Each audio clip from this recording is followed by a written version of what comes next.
अरे ये तक क्या है? ए चाबी दे, आप भी ठीक करके देता हूँ। हाँ ठीक। ए ढीले, जरा डीजल डाल। अभी इसने पेट भर के डीजल डाला मैंने। फिर तो प्रॉब्लम है, आप भी ठीक करके देता हूँ।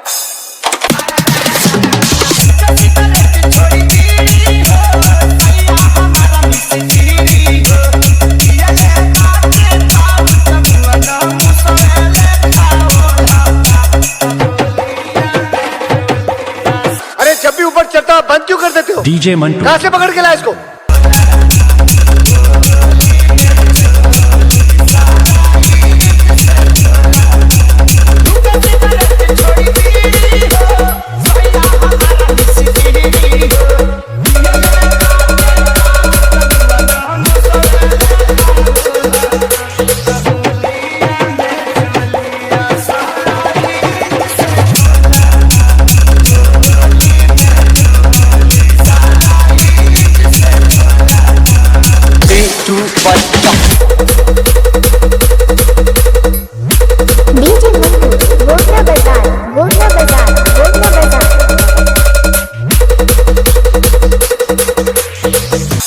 लौटकर डिबरी खोलने का पाना दे मेरे को। अभी ये क्या हुआ?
डीजे मंटू गोडना बाजार गोडना बाजार गोडना बाजार।